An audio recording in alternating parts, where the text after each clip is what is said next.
68살에 나는 다시 한 남자의 손을 잡았습니다. 사랑이 아니었어요. 외로움도 아니었습니다. 월세가 2달 밀렸고 약값이 무서웠고 통장의 숫자가 점점 작아지는 게 매일 밤 나를 잠들지 못하게 했기 때문이었어요. 부끄럽지만 사실입니다. 내 이름은 박순자예요. 그 재혼이 6개월 만에 내 손에 남긴 건 따뜻한 밥상도 곁에 앉아주는 사람도 아니었습니다. 내 이름 석자가 찍힌 낯선 숫자들, 그리고 한 번도 만져본 적 없는 돈의 빚이었어요. 은행 창구 앞에서 그 종이를 처음 받아든 날 나는 다리가 떨려서 한참을 서 있었습니다. 숨을 제대로 쉴 수가 없었거든요. 사람들이 물어요. 이 할머니 그 나이에 왜 재혼을 하셨어요? 나는 그 질문에 한참을 대답하지 못했습니다. 그 대답 안에는 내 자식들 이야기가 있고 내가 평생 지켜온 자존심이 있고 그리고 한 남자의 웃는 얼굴이 있었기 때문이에요. 그 얼굴이 지금 생각하면 얼마나 무서운 얼굴이었는지. 오늘 나는 이 이야기를 하나도 숨기지 않고 꺼내놓으려고 합니다. 왜냐하면 이 땅에는 나 같은 할머니가, 나 같은 어머니가 한둘이 아니라는 걸 알기 때문이에요. 혹시 지금 이 이야기를 듣고 계시는 분 중에 비슷한 고민을 하는 분이 있다면 내 이야기가 작은 등불이 되었으면 좋겠습니다. 잠시 후 그 남자를 처음 만난 날부터 내가 도장을 찍던 손이 떨리던 그 순간까지, 그리고 6개월 뒤 내가 마주한 그 차가운 현실까지 하나도 빼놓지 않고 들려드릴게요. 혹시 여러분 곁에도 외로움 때문에 잘못된 선택을 할 뻔한 어르신이 계시다면 댓글로 한 말씀 남겨주세요. 나 혼자가 아니라는 위로가 되겠습니다. 그리고 이 순자 할머니의 이야기를 계속 듣고 싶으시다면 구독 한 번만 눌러주세요. 내 남편은 내가 63 되던 해에 떠났습니다. 평생 버스 운전을 하던 사람이었어요. 손이 크고 말수가 적고 화를 낼 줄 모르던 사람. 병이 찾아왔을 때도 내가 걱정할까봐 오래 숨겼습니다. 그 사람이 간 뒤로 3년은 어떻게 살았는지 기억도 나지 않아요. 아침에 눈을 뜨면은 옆자리가 비어 있다는 걸 매번 새로 확인해야 하는 그 고통, 겪어보신 분은 아실 거예요. 아들이 하나, 딸이 하나 있었습니다. 아들은 부산에서 작은 가게를 하고 딸은 서울의 회사에 다녔어요. 둘 다 착한 아이들이지만 착한 것과 곁에 있는 것은 다릅니다. 명절에 오면 반갑고 가고 나면 집이 더 조용해지는 그런 거리였어요. 나는 아이들한테 짐이 되고 싶지 않아서 늘 엄마는 괜찮다, 엄마는 잘 지낸다만 반복했습니다. 남편이 남긴 연금은 생각보다 적었어요. 집은 낡은 빌라 한 칸, 전세였고요. 전세금은 해마다 조금씩 올라갔고 나는 통장에서 그 돈을 빼서 채웠습니다. 통장의 숫자는 줄어들기만 했어요. 식당 설거지 자리라도 알아봤지만 나이를 말하면 사장님들은 미안한 얼굴로 고개를 저었습니다. 60 넘은 할머니를 받아주는 곳은 쉽게 나오지 않았어요. 그 무렵이었어요. 동네 복지관 노래 교실에 친구가 나를 억지로 데리고 갔습니다. 나는 노래 같은 건 부르고 싶지 않았어요. 그런데 거기 그 사람이 있었습니다. 이름은 김씨라고 해두지요. 나보다 2살이 많았고 목소리가 부드럽고 웃을 때 눈이 초승달처럼 휘어지는 사람이었어요. 김씨는 자기도 오래전에 부인을 먼저 떠나보냈다고 했습니다. 아들 하나는 미국에 가 있어서 1년에 한 번도 만나기 어렵다고요. 그 말을 할 때 목소리가 살짝 떨렸어요. 나는 그 떨림에 마음이 움직였습니다. 비슷한 처지에 있는 사람끼리 서로 알아보는 그런 게 있잖아요. 적어도 나는 그렇게 믿었습니다. 우리는 노래 교실이 끝나면 근처 국수집에 가곤 했어요. 잔치국수 한 그릇에 단무지 몇 조각. 그 단출한 밥상 앞에서 그 사람은 늘 먼저 지갑을 꺼냈습니다. 순자 씨, 나는 돈은 많지 않지만 이 정도는 내가 내야 남자지요. 그 말이 어쩐지 든든했어요. 남편이 떠난 뒤로 누가 나를 그렇게 챙겨준 적이 없었거든요. 내 자식들한테도 나는 늘 신경 쓰지 않아도 되는 사람이었으니까요. 3달쯤 지났을 때 그 사람이 조심스럽게 말을 꺼냈어요. 순자 씨, 이렇게 따로 사는 것보다 같이 사는 게 어떻겠습니까? 나이 들어서 혼자 있다가 무슨 일 생기면은 아무도 모르지 않습니까? 나는 그 말이 참 현실적이라고 생각했습니다. 뉴스에서 혼자 사시다가 며칠 만에 발견되는 어르신 이야기를 볼 때마다 가슴이 서늘했거든요. 나한테도 그 일이 생기지 말라는 법은 없었으니까요. 나는 딸한테 먼저 전화를 했습니다. 딸은 한참 말이 없더니 이렇게 말했어요. 엄마, 나는 엄마가 행복하면 좋겠어. 그런데 그 사람이 어떤 사람인지는 꼭 제대로 알아봐야 해. 아들은 달랐습니다. 엄마, 그 나이에 무슨 재혼이에요. 사람들이 이상하게 볼 거예요. 그런데 아들은 알고 있었을 거예요. 자기 집에 내가 갈 수 없다는 걸요. 며느리가 나를 얼마나 불편해하는지도요. 며칠을 고민한 끝에 나는 나 자신에게 물었습니다. 순자야, 너 앞으로 10년, 20년을 혼자 버틸 수 있겠니? 대답이 나오지 않았습니다. 그래서 나는 그 사람의 손을 잡았어요. 큰 식은 올리지 않았습니다. 동네 식당에서 딸 내외와 아들 내외, 그리고 그 사람 쪽 지인 몇 분을 모시고 점심을 먹었어요. 그게 내 두 번째 결혼식이었습니다. 처음 한 달은 꿈 같았습니다. 아침에 일어나면 누가 옆에 있다는 것, 밥상에 두 사람 몫의 그릇이 놓인다는 것, 저녁에 텔레비전을 같이 본다는 것, 이 작고 평범한 것들이 얼마나 큰 행복인지 몰랐어요. 그 사람은 내 손을 잡고 순자 씨, 이제 외로워하지 맙시다. 내가 있잖아요. 했습니다. 나는 그 말을 온 마음으로 믿었어요. 그런데 두 달째로 접어들 무렵부터 작은 균열들이 생기기 시작했습니다. 처음엔 정말 사소했어요. 순자 씨, 내가 지갑을 집에 두고 나왔네요. 오늘 국수값 좀 부탁해도 될까요? 나는 당연히 냈지요. 부부인데 뭐 그런 걸로 따지겠어요. 그런데 오늘 한 번만 이 점점 늘어났어요. 병원에 갔는데 지갑을 안 가져왔다. 친구 상갓집에 부조금이 모자라다. 아들한테 급히 보낼 게 있다. 나는 이상하게 여기지 않았어요. 한 집에 사는 사람끼리 빌려주고 갚고가 어디 있겠어요. 그런데 지금 생각해 보면 빌려달라는 그 말을 쓴 건 언제나 그 사람이었습니다. 마치 언젠가는 돌려줄 것처럼. 그 말 한마디가 얼마나 계산된 말이었는지 나는 너무 뒤늦게 알았어요. 두 달째 되던 어느 날 저녁 그 사람이 술을 조금 마시고 들어왔습니다. 평소에는 술을 거의 안 하던 사람이었어요. 식탁에 앉아서 한참을 말없이 있다가 그 사람이 입을 열었습니다. 순자 씨, 나 사실 옛날에 보증을 잘못 써서 빚이 조금 있어요. 이번 달 안에 일부라도 막아야 해요. 안 그러면 내 이름으로 된 집까지 넘어갈 판이에요. 나는 놀랐지만 차분하게 물었어요. 얼마나 필요하신데요? 그 사람은 한참을 머뭇거리다가 액수를 말했습니다. 내가 가진 돈 거의 전부와 맞먹는 액수였어요. 숨이 턱 막혔습니다. 그런데 그 사람이 내 손을 꽉 잡으면서 말했어요. 순자 씨, 이것만 막으면 다시 일어설 수 있어요. 두 배로 갚을게요. 평생 고생 안 시킬게요. 내 안에서 두 목소리가 싸웠습니다. 하나는 안 돼, 순자야. 이건 네 마지막 돈이야. 하고 울부짖고 있었고, 다른 하나는 이 사람 없으면 너 또 혼자야. 이 사람 잃으면 너 어떻게 할래? 하고 속삭이고 있었어요. 외로움이라는 건 이렇게 무서운 겁니다. 돈을 잃는 것보다 사람을 잃는 게 더 무섭게 느껴지게 만드는 그런 거예요. 다음 날 아침 나는 은행에 가서 적금을 깼습니다. 그리고 그 돈을 그 사람의 통장으로 보냈어요. 그 사람은 눈물까지 글썽이면서 나한테 고맙다고 했습니다. 순자 씨, 이 은혜 내가 꼭 갚을게요. 그날 저녁 우리는 삼겹살을 구워 먹었어요. 그 사람은 평소보다 말이 많았고 자꾸 나한테 고기를 얹어줬습니다. 나는 그게 사랑이라고 생각했어요. 미련하게도. 잠시 후 그 미련한 믿음이 어떻게 산산이 부서졌는지, 내가 어떻게 도장을 찍는 순간 내 인생이 통째로 뒤집혔는지 알려드릴게요. 혹시 여러분도 살면서 한 번쯤은 이 사람만 있으면 괜찮을 거야 하고 누군가를 붙잡았던 순간이 있으신가요? 일주일이 지나지 않아 또 다른 이야기가 나왔습니다.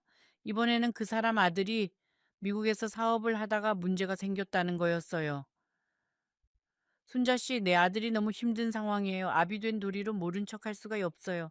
혹시 순자 씨 이름으로 조금만 대출을 받아줄 수 있을까요? 금방 갚을게요. 나는 그 말에 처음으로 의심이란 걸 해봤습니다. 내 이름으로 대출이라니. 그건 내가 책임져야 하는 돈이잖아요. 그건 좀 어려울 것 같아요. 부담스러워요. 내 말이 끝난 순간 그 사람의 얼굴이 아주 잠깐 싹 바뀌었습니다. 웃음기가 사라지고 눈빛이 차가워지던 그 찰나. 그 표정을 나는 지금도 잊을 수가 없어요. 그런데 그 사람은 곧 다시 웃는 얼굴로 돌아왔습니다. 아이고, 내가 괜한 말을 했네요. 잊어버려요, 순자 씨. 그날 밤 나는 잠이 오지 않았습니다. 예. 아까 그 표정이 계속 떠올랐거든요. 내가 너무 예민한 걸까? 내가 사람을 잘못 본 걸까?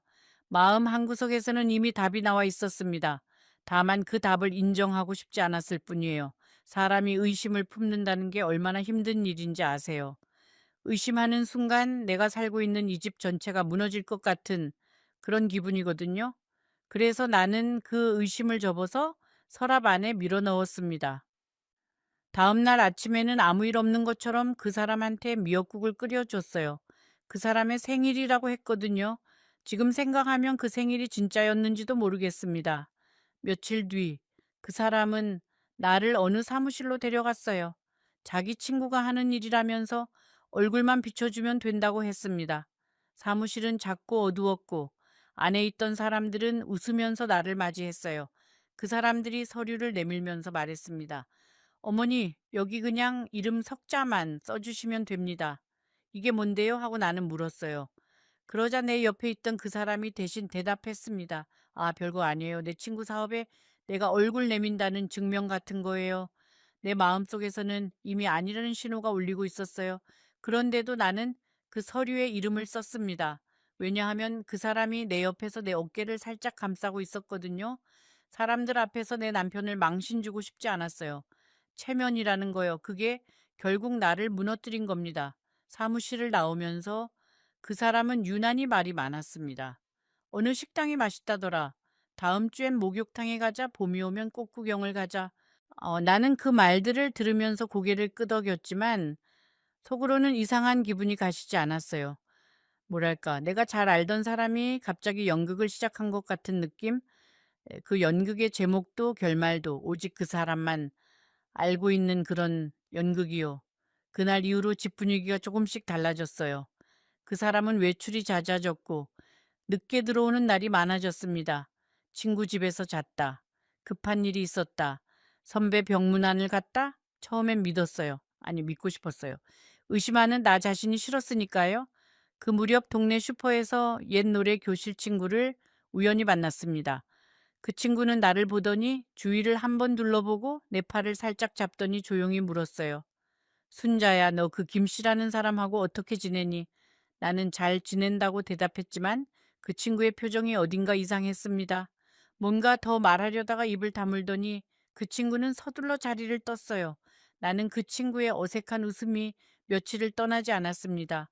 뭔가 내가 모르는 이야기가 동네에 돌고 있다는 느낌이었어요. 그런데 나는 물어볼 용기가 나지 않았습니다. 그때 나한테 중요한 건 진실이 아니라 내 집의 평화였어요. 그 평화가 가짜라는 걸 어렴풋이 알면서도요. 집에 돌아와서 나는 오래된 앨범을 꺼냈습니다. 먼저 간 남편과 찍은 사진들이 거기 있었어요. 신혼여행 사진, 아이들이 어릴 때 유원지에서 찍은 사진, 남편의 환갑잔치 사진, 한 장 한 장 넘기다가 나는 조용히 울었습니다. 사진 속의 남편은 여전히 그 크고 조용한 손을 내 어깨에 얹고 있었어요. 여보, 내가 이렇게 됐어요. 나는 마음속으로 말했습니다. 남편이 뭐라고 대답했을까요? 아마 괜찮아. 순자야, 네 잘못이 아니야 했을 거예요. 어느 밤 그 사람이 들어오지 않았어요. 나는 잠이 오지 않아서 거실에 앉아 있었습니다. 그 사람 책상 위에 편지 한 통이 놓여 있는 게 눈에 들어왔어요. 나는 남의 물건을 뒤지는 사람이 아닙니다. 평생 그래 본 적이 없어요. 그런데 그날은 손이 먼저 움직였습니다. 봉투를 열었어요. 안에는 독촉장이 들어 있었습니다. 그런데 그 독촉장에 적힌 이름이 그 사람 이름이 아니었어요. 내 이름이었습니다. 박순자. 내가 며칠 전 사무실에서 이름 석자를 적은 바로 그 이름. 그리고 그 아래 적힌 금액은 내가 평생 한 번도 만져본 적 없는 숫자였습니다. 나는 그 종이를 쥐고 한참을 앉아 있었어요. 눈물이 나올 줄 알았는데 이상하게 눈물이 안 나왔습니다. 눈물보다 먼저 오는 게 있더라고요. 배신이라는 감정 앞에서는요. 그날 밤 나는 거실불을 켜놓은 채로 소파에 앉아 있었습니다.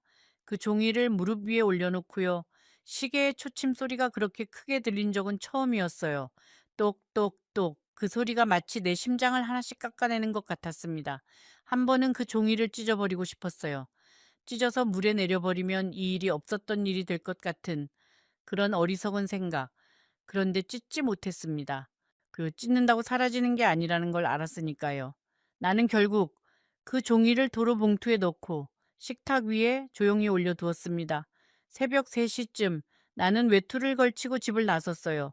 집 안의 공기가 너무 무거워서 숨이 막힐 것 같았거든요. 거리에는 아무도 없었습니다. 가끔 고양이 한 마리가 담벼락 아래를 지나갈 뿐이었어요. 나는 길을 걸으면서 오래전 이 동네에 처음 이사 왔을 때를 떠올렸습니다. 40이 갓 넘었을 때 장바구니를 양손 가득 들고 이 거리를 오르내리던 그 젊은 순자를요. 그때 나한테 지금의 내 모습을 보여주면 뭐라고 할까요? 아마 믿지 않을 거예요. 집에 돌아온 건 5시가 좀 넘어서였습니다. 부엌에서 물 한 잔을 따랐는데 손이 떨려서 물이 튀었어요. 나는 그 차가운 물을 천천히 마셨습니다. 물이 목을 타고 내려가는 그 감각이 이상하게 생생했어요. 아, 나 아직 살아있구나. 사람이 큰일을 겪으면 제일 먼저 하는 일이 그거더라고요. 내가 진짜 살아있는지 확인해 보는 것. 아침이 오자마자 나는 전화기를 들었습니다. 그 사람은 하루가 지나도 이틀이 지나도 들어오지 않았어요. 전화를 걸면 전원이 꺼져 있었습니다. 한 번, 두 번, 10번, 20번. 통화 연결음이 멈추는 순간마다 내 심장도 같이 떨어지는 것 같았어요. 사흘째 되던 날, 나는 결국 딸한테 전화를 걸었습니다. 사실 그 전화를 걸기까지 내가 얼마나 망설였는지 몰라요. 수화기를 들었다가 놓고 또 들었다가 놓고 딸한테 뭐라고 설명해야 할지 입이 떨어지지 않았어요. 엄마가 자기 전 재산을 잃었다고? 엄마가 자기 이름으로 된 빚을 지게 됐다고? 이걸 어떻게 자식한테 말합니까? 엄마는 자식 앞에서는 늘 단단한 사람이어야 하는데 나는 그 단단함을 그날 처음으로 내려놓아야 했어요. 전화를 걸기 전에 나는 찬물로 얼굴을 한 번 씻었습니다. 머리도 천천히 빗었어요. 전화기 너머로 딸이 보는 것도 아닌데 나는 그 순간 내 꼴을 조금이라도 추스르고 싶었습니다. 엄마라는 사람은 무너지는 순간에도 자식 앞에서는 무너지지 않은 척하고 싶은 그 이상한 습관이 있어요. 딸은 전화기 너머에서 한참 말이 없더니 이렇게 말했습니다. 엄마, 내가 지금 내려갈게. 아무것도 만지지 말고 그 독촉장 그대로 두고 내가 갈 때까지만 기다려. 딸은 그날 저녁 늦게 도착했습니다. 집에 들어오자마자 나를 꼭 안아줬어요. 아무 말도 하지 않고 그냥 안아만 줬습니다. 그런데 나는 그 품에서 처음으로 울음이 터졌어요. 68 먹은 어미가 40간 넘은 딸의 품에서 어린아이처럼 엉엉 울었습니다. 그 순간 알았어요.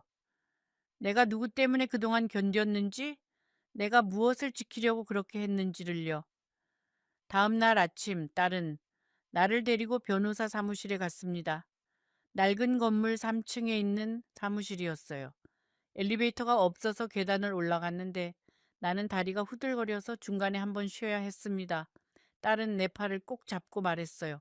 엄마, 천천히 가요. 급할 거 없어요. 평생 나는 누구한테 급할 거 없다는 말을 들어본 적이 별로 없었어요. 늘 서둘러야 했고, 더 늘 무언가를 해내야 했으니까요. 그 계단 중간에서 딸이 해준 그 한마디가 나한테는 정말 큰 위로였습니다. 변호사는 서류를 꼼꼼히 보더니 긴 한숨을 쉬었어요. 어머니, 이건 안타깝지만 어머니 이름으로 들어간 돈이 맞습니다. 다만 상황을 보니 어머니가 내용을 제대로 모르고 서명하신 정황이 있으니 이 부분은 소송으로 다퉈봐야 해요. 시간이 오래 걸릴 거고 결과도 장담할 수는 없습니다. 나는 고개를 끄덕였습니다. 이미 각오하고 있었어요. 사무실을 나와서 딸은 나를 작은 국밥집으로 데려갔어요. 둘 다 아침부터 아무것도 먹지 못한 상태였지요. 딸은 내 앞에 뜨거운 국밥 한 그릇을 놓았습니다. 김이 모락모락 올라오는 그 국밥을 나는 한참 바라봤어요. 먹어야 하는데 숟가락이 들리지 않았습니다. 딸은 아무 말 없이 자기 국밥에서 깍두기를 올려 나한테 내밀었어요. 엄마 얘 한 입만, 한 입만이라도. 나는 그 한 입을 먹었고 그 다음 한 입이 들어갔고 그렇게 한 그릇을 거의 비웠습니다. 슬픔 앞에서도 사람은 먹어야 살더라고요. 그게 또 서러웠어요. 그 사람의 행방은 한동안 알 수 없었습니다. 경찰에 신고도 해봤지만 연락이 닿지 않는다는 말만 들었어요. 그 사람이 처음부터 이럴 작정이었는지 중간에 그렇게 된 건지 나는 아직도 모르겠습니다. 아니, 사실은 알고 있는데 인정하기가 싫은 거겠지요. 그 따뜻한 국수집 국물도 내가 있잖아요. 하던 그 말도 다 거짓이었다는 걸요. 그 사람이 사라지고 한 달쯤 지났을 때 동네 시장에서 그 사람의 옛 지인이라는 분을 우연히 만났어요. 그분은 나를 알아보고 아주 조심스럽게 다가와서 말했습니다. 어머니, 혹시 그 양반 소식 못 들으셨어요? 그 양반, 원래 돈 문제가 많던 사람이에요. 전 부인도 그것 때문에 먼저 떠나셨다는 소문이 있었어요. 어머니는 그런 거 모르고 결혼하신 거지요? 나는 시장 한복판에 그냥 서 있었습니다. 사람들이 지나다녔고, 상인들이 물건을 팔았고, 아이들이 엄마 손을 잡고 웃고 있었는데, 나만 혼자 그 자리에 멈춰 있었어요. 집에 돌아와서 나는 한참을 현관 앞에 서 있었어요. 신발을 벗을 힘도 없었습니다. 시장에서 들은 그 말들이 머릿속에서 맴돌았어요. 그 말들이 하나하나 내 안에 박히는데 이상하게도 놀라지 않았습니다. 나는 이미 마음 한구석에서 알고 있었던 것 같아요. 사람이 가장 무서운 게 뭔지 아세요? 진실을 모르는 게 아니에요. 진실을 알면서도 모른 척하는 나 자신을 마주하는 거예요. 그날 저녁 나는 밥도 먹지 않고 자리에 누웠어요. 천장을 보면서 나는 그 사람과 함께 보낸 6개월을 처음부터 다시 돌려봤습니다. 국수집에서 잔치국수를 먹던 날, 그 사람이 지갑을 꺼내며 이 정도는 내가 내야 남자지요 하던 순간, 복지관에서 내 손을 처음 잡아주던 순간, 같이 삽시다 하던 그 밤, 결혼식이라 부르기도 어색한 그 점심 식사, 그 모든 장면 속에서 그 사람의 미소는 이제 다르게 보였습니다. 똑같은 미소인데도 이제는 그 뒤에 숨어 있던 것들이 조금씩 비쳤어요. 진짜가 아니었던 눈빛, 계산된 말투의 아주 미세한 기울기, 내 손을 잡을 때의 힘의 정도 참 이상하지요. 그땐 안 보이던 것들이 끝나고 나서야 보인다는 게. 나는 일어나서 거울 앞에 섰습니다. 거울 속에는 머리가 하얀 할머니 한 사람이 서 있었어요. 나는 그 할머니한테 물었습니다. 순자야, 너 왜 그 사람을 믿었니? 너 왜 그 서류에 이름을 썼니? 너 왜 아이들 말을 더 귀 기울여 듣지 않았니? 거울 속에 내가 대답하지 않았어요. 나는 이미 답을 알고 있었으니까래요. 외로워서요. 그냥 너무 외로워서요. 그날부터 나는 아주 조금씩 나를 추스르기 시작했습니다. 딸은 나를 자기 집으로 모시려 했지만 나는 거절했어요. 이 문제는 내가 시작한 일이니까 내가 끝을 봐야 한다고 생각했거든요.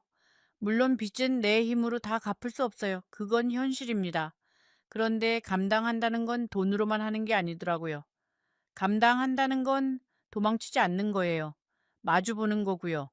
매일 아침 나는 집 근처 공원을 한 바퀴 돌았습니다. 걷다 보면 머릿속에 뭉쳐있던 생각들이 조금씩 풀렸어요. 걸으면서 나는 내 인생을 처음부터 다시 돌아봤습니다. 20살에 시집 와서 아이 둘 낳고 남편 뒷바라지하고 시부모 모시고 그렇게 40년을 넘게 살아온 내 인생을요. 나는 평생 누군가를 위해 살았어요. 부모를 위해, 남편을 위해, 아이들을 위해. 그런데 내 인생에서 순자야, 너는 뭘 원하니? 하고 물어본 사람은 한 명도 없었습니다. 나조차도요. 그 질문을 처음 떠올린 게 언제였냐면 바로 그 남자가 내 손을 잡고 같이 삽시다 했던 그 순간이었어요. 그 순간 나는 처음으로 내 행복을 생각했습니다. 그런데 그 출발점이 그렇게 잘못된 곳이었다는 게 지금도 가슴이 아파요. 딸은 주말마다 서울에서 내려왔습니다. 올 때마다 반찬을 한 보따리씩 들고 왔어요. 엄마, 이거 내가 만든 거 아니야? 반찬 가게에서 산 거야. 딸은 그렇게 말했지만 나는 알았습니다. 그 반찬이 전부 딸의 손에서 나온 것이라는 걸요. 딸의 손이 거칠어지고 눈밑이 까매진 것도 다 보였어요.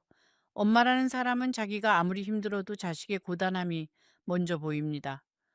어느 주말에는 아들이 부산에서 올라왔어요. 내가 오지 말라고 몇 번을 말했는데도 아들은 새벽 기차를 타고 왔습니다. 문을 열었을 때 아들의 얼굴을 보고 나는 가슴이 덜컥 내려앉았어요. 아들의 눈이 빨갰거든요. 기차 안에서 얼마나 울었는지 한눈에 알 수 있었습니다. 내 아들은 원래 눈물이 많은 아이가 아니에요. 아버지 장례 때도 끝까지 입을 꾹 다물고 있던 아이였어요. 그런데 그날은 내 앞에서, 현관에서 신발도 벗지 않은 채로 그 큰 아이가 고개를 숙이고 어깨를 들썩였습니다. 아들은 집에 들어오자마자 아무 말도 없이 한참을 서 있었습니다. 그러다가 작은 소리로 엄마 미안해요 했어요. 네가 왜 미안하니 했더니 아들이 고개를 숙이면서 말했습니다.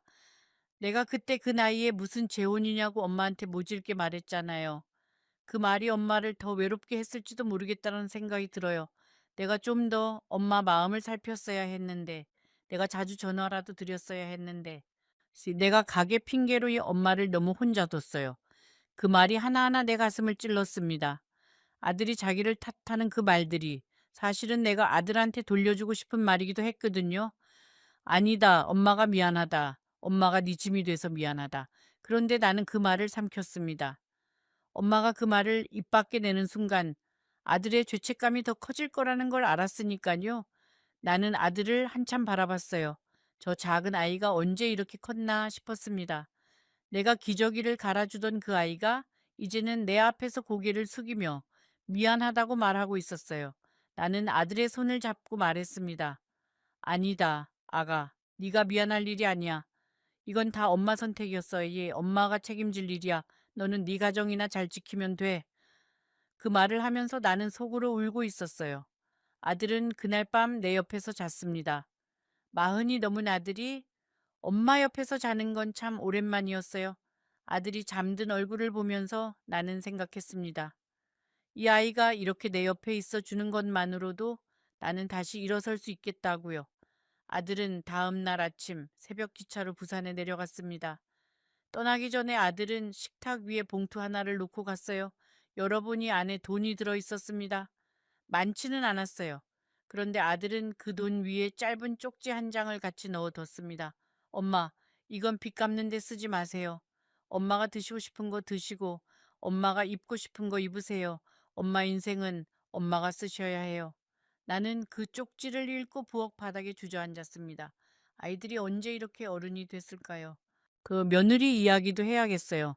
내 며느리는 평소에 나한테 좀 차가운 사람이었습니다. 명절에 와도 인사만 하고 자기 방으로 들어가 버리곤 했어요. 전화도 거의 먼저 건 적이 없었고, 내가 전화를 걸면 꼭 필요한 말만 짧게 하고 끊었습니다. 솔직히 서운한 적이 한두 번이 아니었어요. 사실 이 재혼도요, 아주 작은 부분이지만 며느리 생각이 영향을 주지 않았다고는 말 못해요. 아들 집에 갈 수 없다면 나는 어디로 가야 하지? 그 생각이 늘 마음 한구석에 있었거든요. 그런데 그게 며느리 잘못은 아니었습니다. 우리는 그저 서로를 어떻게 대해야 할지 몰랐을 뿐이에요. 시어머니와 며느리라는 이름이 사람과 사람 사이에 쳐놓은 그 벽, 그걸 어떻게 넘어야 할지 우리 둘 다 배운 적이 없었던 거예요. 그런데 내가 이 일을 겪고 나서 며느리한테서 처음으로 긴 전화가 왔어요. 떨리는 목소리로 며느리가 말했습니다. 어머니, 제가 그동안 살갑게 못해드려서 죄송해요. 어머니가 얼마나 외로우셨을지 제가 미처 몰랐어요. 나는 그 말에 오래 울었습니다. 며느리가 나쁜 사람이었던 게 아니에요. 우리 둘 다 어떻게 다가가야 할지 몰랐던 거예요. 며느리는 그 뒤로 매주 나한테 전화를 했습니다. 손자가 유치원에서 있었던 일, 자기가 회사에서 있었던 일, 아들 가게 이야기, 그 사소한 것들이 어찌나 따뜻하던지요. 가끔은 5살짜리 손자가 영상통화로 인사를 했어요. 화면 속에서 할머니 하고 크게 부르는 그 목소리, 우리 강아지 오늘 뭐 했어? 하고 물으면 아이는 블록 쌓기 했어? 아주 높이 쌓았어 하면서 작은 두 손을 하늘로 쭉 뻗었습니다. 그 작은 손을 보면서 나는 이상하게 눈물이 핑 돌았어요. 이 아이가 크는 동안 내가 얼마나 오래 이 아이 옆에 있어 줄 수 있을까?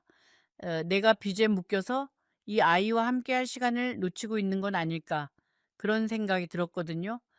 나는 다시 복지관에도 나가기 시작했습니다. 발걸음이 쉽게 떨어지지 않았어요. 거기서 그 사람을 만났던 거잖아요. 그런데 친구가 이런 말을 해줬어요. 순자야, 네가 거기 안 간다고 그 기억이 없어지는 게 아니야. 오히려 새 기억을 쌓아야 그 기억이 덮이는 거야. 그 말이 맞았습니다. 며칠이 지나니 복도를 걸을 때의 두근거림도 잦아들었어요. 복지관에서 나는 새로운 할머니들을 알게 됐습니다. 그 중에 한 분은 나보다 10살쯤 많은 분이었어요. 평생 혼자 사셨다고 했습니다. 결혼도 안 하시고 자식도 없이 재봉틀한 대로 사셨대요. 나는 조심스럽게 물었습니다. 어머니 혼자서 그 긴 세월을 어떻게 견디셨어요? 그분은 웃으시면서 말했어요. 견딘다고 생각하면 못 견뎌. 그냥 산다고 생각해야지. 견디는 거하고 사는 거하고는 다른 거야. 순자 씨. 나는 그 말을 가슴에 꾹 새겼습니다. 그분은 또 이런 말씀도 해주셨어요. 외로움이라는 건 말이야.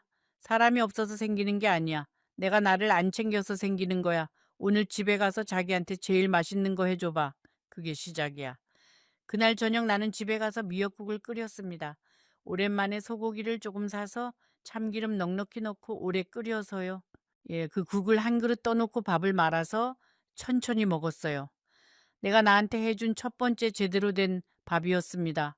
그 국물이 얼마나 따뜻하던지요. 혼자 먹는데도 외롭지 않았어요. 그런데 그렇게 조금씩 나를 추스르던 어느 날 밤이었습니다. 11시가 조금 넘었을 때 전화벨이 울렸어요. 모르는 번호였습니다. 나는 망설이다가 받았어요. 저쪽에서 낯선 남자 목소리가 들렸습니다. 혹시 박순자 어머니 되십니까? 나는 가슴이 철렁했어요. 네, 맞는데요. 누구세요? 저는 요양병원에서 일하는 사람인데 어머니 성함이 보호자란에 적혀 있어서 연락드립니다. 김 선생님이라는 분을 아십니까? 나는 그 순간 숨이 멎는 것 같았어요, 김 씨.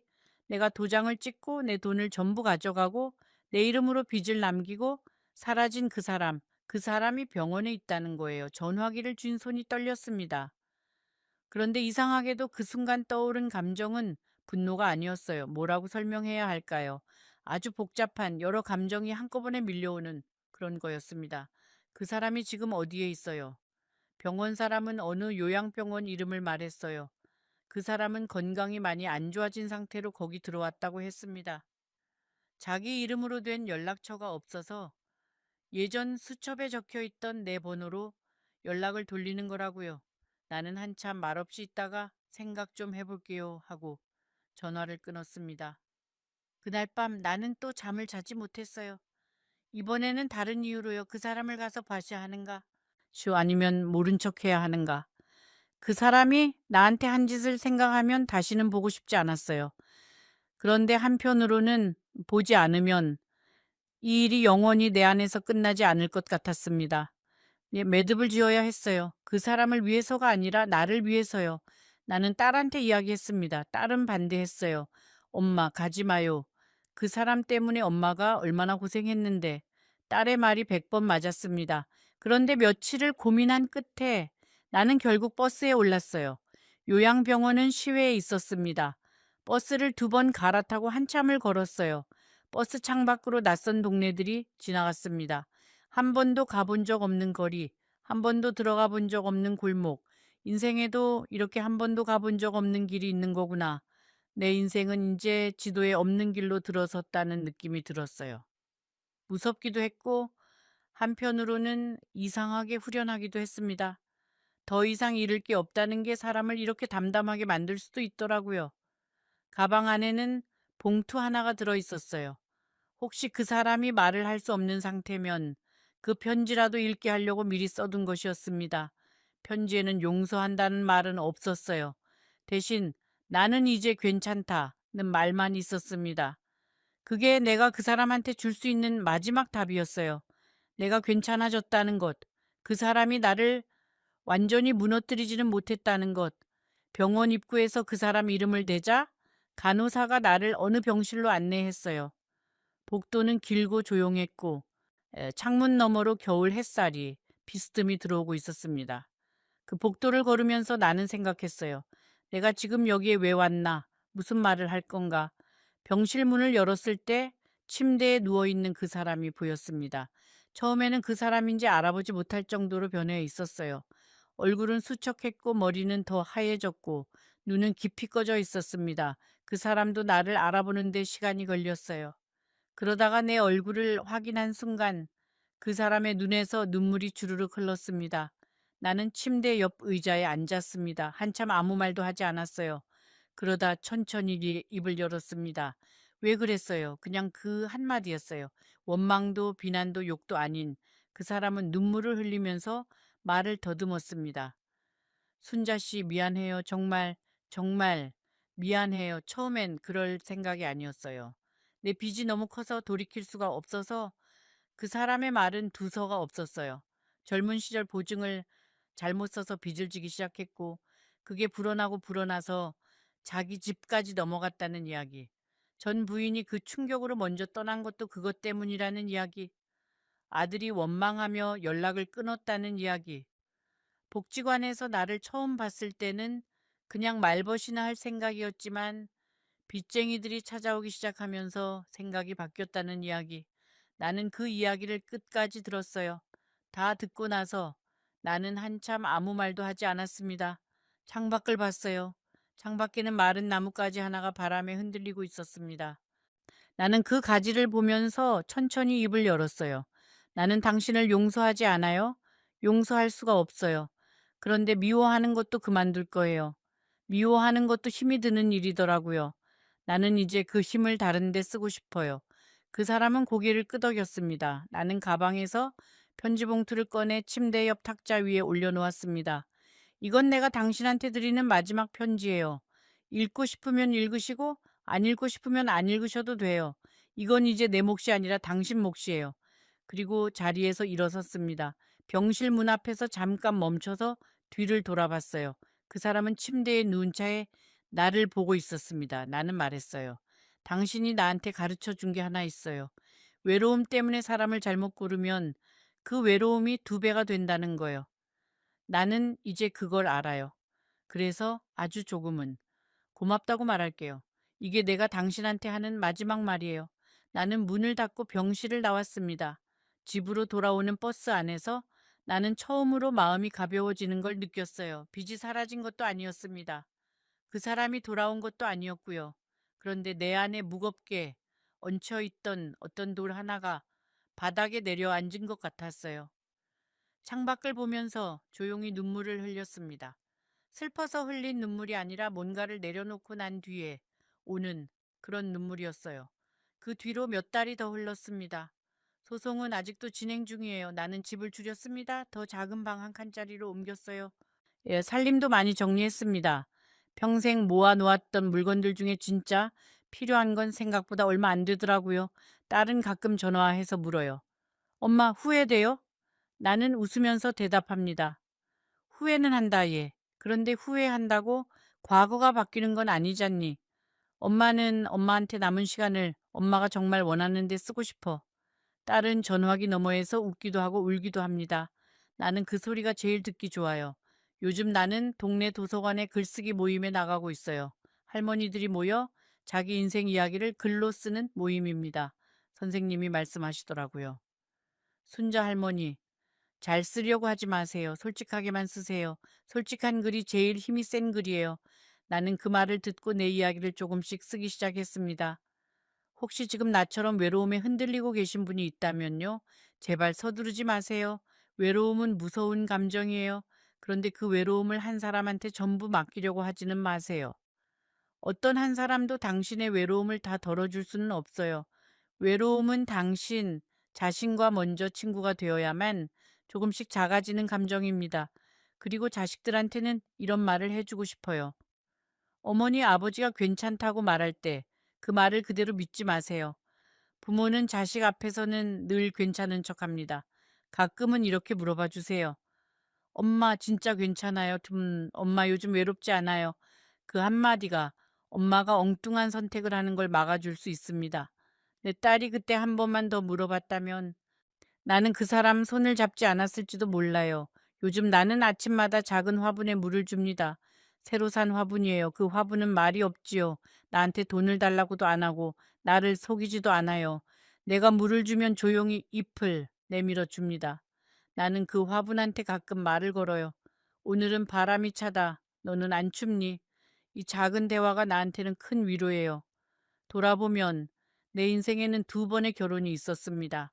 첫 번째는 내가 나를 희생하는 결혼이었고, 두 번째는 내가 나를 잃어버리는 결혼이었어요. 만약 세 번째가 있다면 그건 내가 나를 찾아가는 결혼이 될 거예요. 사람하고 하는 결혼이 아닐지도 몰라요. 내가 나 자신과 맺는 약속, 나 자신을 버리지 않겠다는 약속, 그게 내가 남은 인생에 하고 싶은 마지막 결혼입니다. 6개월이라는 시간은 짧은 것 같지만 한 사람을 무너뜨리기에는 충분한 시간이에요. 그런데 무너진 자리에서 다시 일어서는 데에도 그렇게 긴 시간이 필요한 건 아니더라고요. 중요한 건 시간의 길이가 아니라 그 시간 속에서 내가 누구와 함께 있느냐, 그리고 내가 나 자신을 얼마나 믿느냐 하는 거예요. 지금도 은행에서 편지가 올 때마다 손이 떨려요. 그런데 나는 그 편지를 피하지 않아요. 봉투를 뜯고 내용을 읽고 변호사한테 보냅니다. 인생에서 피할 수 없는 일들은 피하려고 할수록 더 크게 다가와요. 정면으로 보는 게 결국은 제일 빠른 길이에요. 이 이야기를 듣고 계신 여러분께 마지막으로 한 가지만 부탁드리고 싶습니다. 오늘 집에 돌아가시면 당신의 어머니나 할머니한테 전화 한 통만 걸어주세요. 엄마, 오늘 뭐 하셨어요? 엄마, 요즘 어떻게 지내세요? 그 짧은 한마디가 그 어머니의 인생에서 어떤 잘못된 문을 닫아드리는 열쇠가 될지도 모릅니다. 나는 오늘도 작은 방에서 작은 화분에 물을 주고 작은 공책에 오늘의 한 줄을 씁니다. 빚은 남아있고 몸은 예전 같지 않고 지갑은 얇아졌어요. 그런데 이상하지요. 지금이 그 사람과 같이 살던 그때보다 훨씬 덜 외로워요. 그때는 옆에 사람이 있는데도 외로웠거든요. 지금은 혼자인데도 외롭지 않습니다. 이 차이를 나는 이제야 알겠어요. 이 이야기가 여러분의 마음 어딘가에 작은 울림을 남겼다면 구독 버튼 한 번만 눌러주세요. 그래야 이 순자 할머니가 다음 이야기도 계속 들려드릴 수 있어요. 그리고 지금 화면에 보이는 다른 영상 꼭 한번 보세요. 저 이야기는 이 이야기보다 훨씬 더 깊은 곳으로 여러분을 데려갈 거예요. 놓치시면 정말 아쉬울 거라고 이 순자 할머니가 약속드릴게요. 여러분 안녕하세요. 순자 할머니입니다. 오늘 제가 들려드릴 이야기는 아마 많은 분들이 들으시면 가슴이 먹먹해지실 겁니다. 저는 며느리를 딸처럼 품었습니다. 진심으로요. 제 딸이 없었기에 아들이 데려온 그 여자아이를 보자마자 이렇게 생각했어요. 아, 하늘이 나에게 딸을 보내주셨구나. 그 아이에게 제가 가진 모든 것을 내어주었습니다. 제 통장 비밀번호도 집 열쇠도 심지어 제 아들에게도 말하지 않았던 것들까지. 그런데 어느 날 저는 알게 되었습니다.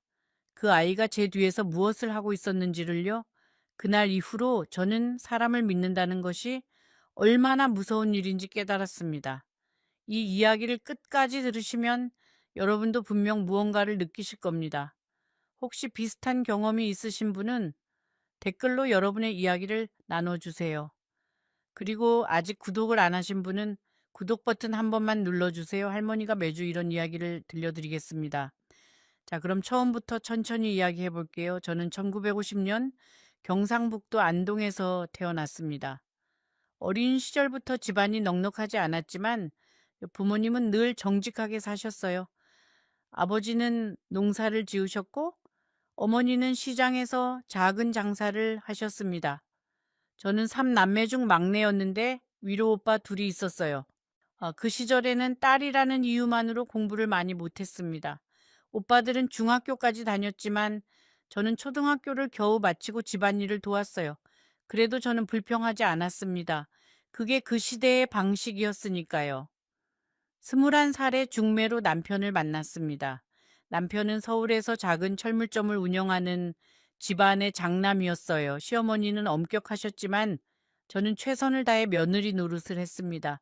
새벽 5시에 일어나 밥을 짓고 시아버지 양말까지 손빨래를 했어요. 남편은 과묵한 사람이었습니다. 다정하다고 할 수는 없었지만 나쁜 사람도 아니었어요. 그냥 그 시대의 평범한 남자였습니다. 가게 일을 열심히 했고 술은 가끔 마셨지만 저를 함부로 대하지는 않았어요. 결혼한 지 2년 만에 아들을 낳았습니다. 이름은 민수. 저의 하나뿐인 아들이에요. 민수가 태어나던 날 저는 진짜로 세상을 다 가진 것 같았습니다. 시어머니도 처음으로 제 손을 잡으시며 수고했다고 하셨어요. 그 한마디가 그렇게 따뜻할 수가 없었습니다. 하지만 솔직히 말씀드리면 저는 늘 딸이 있었으면 했어요. 아들은 크면 엄마 곁을 떠나지만 딸은 평생 엄마 편이라는 말이 있잖아요. 둘째를 가지려고 노력했지만 하늘이 허락하지 않으셨습니다. 그래서 저는 민수 하나만 바라보고 살았어요. 민수는 착한 아이였습니다. 공부도 잘했고 어른들에게 예의도 바른 아이였어요. 대학도 서울에 있는 좋은 학교에 갔고 졸업 후에는 중견 기업에 취직했습니다. 남편의 철물점은 민수가 대학에 다닐 때 정리했어요. 대형 마트가 들어서면서 장사가 안 됐거든요. 남편은 그 이후로 건강이 많이 안 좋아지셨습니다. 가게를 잃은 것이 마음에 큰 상처가 된 것 같았어요. 그리고 민수가 31살이 되던 해 남편이 갑자기 쓰러지셨습니다. 병원에 갔더니 이미 많이 안 좋은 상태라고 하셨어요. 석 달을 병원에서 보내고 남편은 조용히 눈을 감으셨습니다. 남편이 떠나고 나서 저는 혼자가 되었습니다. 민수는 회사 때문에 바빴고 저는 서울 외곽의 작은 아파트에서 혼자 지냈어요. 그때 제 나이가 55이었습니다. 아직 건강했고 혼자서도 잘 지낼 수 있었지만 밤이 되면 그 적막함이 너무 힘들었어요. 텔레비전을 켜놓고 잠이 들곤 했는데 새벽에 눈을 뜨면 빈 방이 너무 크게 느껴졌습니다. 그러던 어느 날 민수가 전화를 했어요. 엄마, 나 소개시켜 줄 사람이 있어. 제 심장이 두근거렸습니다. 드디어 민수가 결혼을 하는구나. 그리고 저에게 며느리가, 아니 딸이 생기는 건가. 민수가 데려온 아이의 이름은 유진이었습니다. 30살 대학에서 디자인을 전공했고 작은 회사에서 일하고 있다고 했어요. 첫인상은 참 예뻤습니다. 눈이 크고 웃을 때 보조개가 살짝 들어가는 아이였어요. 예, 하지만 무엇보다 제 마음을 사로잡은 건 그 아이의 태도였습니다. 유진이는 저를 보자마자 깍듯이 인사를 했어요. 어머니 뵙게 되어 정말 영광입니다. 그리고 제가 좋아하는 약과를 한 상자 사왔더라고요. 민수가 미리 알려줬나 봐요. 식사를 하면서 유진이는 계속 제 반찬을 챙겨주었습니다. 어머니 이거 드셔보세요. 어머니 물 더 드릴까요?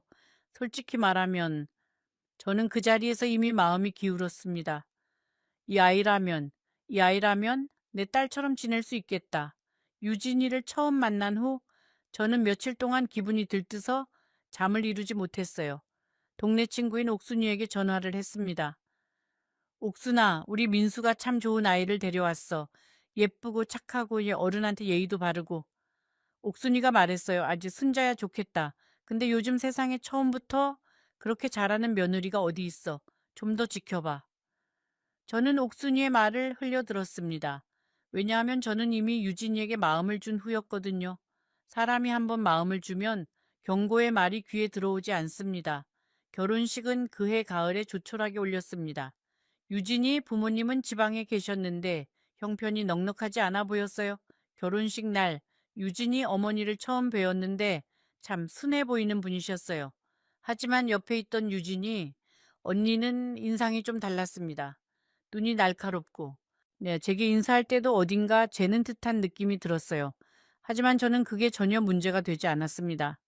제가 시집 올 때도 빈손이었으니까요. 오히려 저는 유진이에게 더 잘해주고 싶었어요. 제가 시어머니에게 받지 못했던 따뜻함을 제가 이 아이에게 주고 싶었습니다. 결혼 후 민수와 유진이는 제 아파트에서 멀지 않은 곳에 신혼집을 구했어요. 전세금 일부를 제가 보태주었습니다. 5천만 원. 남편이 남기고 간 돈에서 꺼낸 거였어요. 유진이는 그 돈을 받으며 눈물을 글썽겼어요. 어머니, 이렇게까지 해주시면 안 되는데 정말 감사합니다. 제가 꼭 잘할게요. 저는 유진이의 손을 잡으며 말했어요. 유진아, 이건 엄마가 딸한테 하는 거야. 고맙다고 하지 마. 그때 유진이의 눈에서 진짜 눈물이 흘렀는데 저는 그 눈물이 진심이라고 믿었습니다. 지금도 그때 그 눈물만큼은 진심이었을 거라고 생각하고 싶어요. 저는 틈만 나면 반찬을 만들어서 갖다 주었습니다. 깍두기, 갈비찜, 잡채, 유진이가 좋아하는 것은 무엇이든 만들었어요. 유진이는 항상 고마워했습니다. 어머니 이렇게 해주시면 안 되는데 제가 해드려야 하는 건데 그 말 한마디에 저는 녹았어요. 진짜 딸이 생긴 것 같았습니다. 어느 주말에는 유진이가 저를 데리고 백화점에 간 적이 있어요. 어머니, 겨울 외투 하나 사드릴게요. 저는 손사래를 쳤지만 유진이가 예쁜 외투를 골라서 제게 입혀주었습니다. 거울 앞에서 유진이가 제 어깨를 다듬어 주는데 마치 친딸이 해주는 것 같아서 코끝이 시큰해졌어요. 그 외투를 입고 집에 오는 길에 저는 하늘을 올려다보며 남편에게 말했습니다. 여보, 우리 며느리 참 착하지? 내가 복을 받은 거야. 결혼한 지 1년쯤 지났을 때 유진이가 임신을 했습니다. 저는 너무 기뻐서 동네 사람들한테 다 자랑을 하고 다녔어요. 우리 며느리가 아기를 가졌어요. 곧 할머니가 돼요. 유진이가 입덧이 심할 때 저는 매일 가서 죽을 끓여 주었습니다. 밤에 힘들면 전화하라고 언제든 달려가겠다고 했어요. 유진이가 출산 가까이 되었을 때는 아예 민수네 집에서 한 달을 지냈습니다. 유진이가 편하게 쉴 수 있도록 모든 집안일을 제가 했어요. 장보기, 빨래, 청소, 유진이가 먹고 싶다는 것은 새벽에라도 나가서 사왔습니다. 그리고 예쁜 손녀가 태어났습니다. 이름은 서연이. 서연이를 처음 안았을 때 저는 눈물이 멈추지 않았어요. 3kg이 조금 넘는 작은 아기가 제 품에서 새근새근 잠을 잤습니다. 이 작은 생명이 우리 가족의 미래구나. 이 아이를 위해서라면 내가 뭐든 할 수 있겠구나. 서연이가 태어난 후 저와 유진이의 관계는 더 가까워졌습니다. 유진이는 육아가 힘들 때마다 저를 불렀고, 네, 저는 기꺼이 달려갔어요. 기저귀를 갈고 분유를 타고 밤에 아기가 울면 안아서 재웠습니다. 한밤중에 서연이가 열이 나면 제가 안고 병원에 갔어요. 유진이는 출산 후 몸이 안 좋아서 쉬어야 했거든요. 새벽 2시에 택시를 타고 응급실에 가서 의사 선생님이 괜찮다고 할 때까지 서연이를 안고 복대서 기다렸습니다. 유진이는 그런 저를 보며 늘 말했어요. 어머니가 없었으면 저 진짜 못 버텼을 거예요. 저는 행복했습니다. 정말로 행복했어요. 남편 없이 외로웠던 시간들이 서연이와 유진이 덕분에 채워지는 것 같았습니다. 그때 제가 유진이에게 하지 말았어야 할 것을 했습니다. 저는 유진이에게 제 통장과 카드를 맡겼어요. 유진이가 서연이 용품을 사야 하는데 매번 저한테 돈을 달라고 하기가 미안하다고 해서 제가 먼저 말했습니다. 유진아, 이 카드 네가 가지고 있어. 서연이 필요한 거 사고 네가 필요한 것도 사. 엄마가 쓰라는 거야. 유진이는 처음에는 사양했어요. 어머니 이러시면 안 돼요. 제가 어떻게 어머니 카드를 써요. 유진아 내 딸이잖아. 딸이 엄마 카드 쓰는 게 뭐가 어때? 결국 유진이가 카드를 받았습니다. 그리고 인터넷 뱅킹도 설정해 주겠다고 했어요. 어머니 요즘 은행 안 가셔도 돼요. 제가 폰으로 다 할 수 있게 해드릴게요. 저는 고맙다고 했습니다. 편하게 해주는 줄만 알았어요. 그런데 여러분, 이야기는 여기서부터 달라지기 시작합니다. 서연이가 2살이 되던 해 민수가 저에게 조심스럽게 말을 꺼냈어요. 엄마 유진이가 회사에 다시 나가고 싶대. 근데 서연이를 봐줄 사람이 필요해서 엄마가 우리 집에 와서 같이 살면 어떨까? 저는 좋다고 했습니다. 사실 혼자 사는 것이 외로웠으니까요. 그래서 제 아파트를 전세 놓고 민수네 집으로 들어갔어요. 처음에는 정말 좋았습니다. 아침에 서연이가 일어나면 밥을 먹이고 낮에는 놀이터에 데려가고 저녁에는 유진이가 퇴근하면 같이 밥을 먹었어요. 서연이와 놀이터에 가면 다른 할머니들도 손주를 데리고 나와 있었어요. 우리는 벤치에 앉아서 아이들이 뛰노는 것을 보며 이야기를 나누었습니다. 순자 씨 며느리는 참 착하다며 동네 할머니들이 부러워했어요.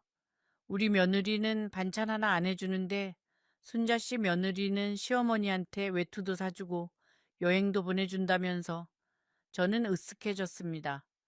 우리 유진이가 착하긴 해요. 딸 같아요, 딸. 유진이는 퇴근하면 항상 피곤한 얼굴이었지만 저에게는 한결같이 다정했습니다. 어머니 오늘도 고생하셨어요.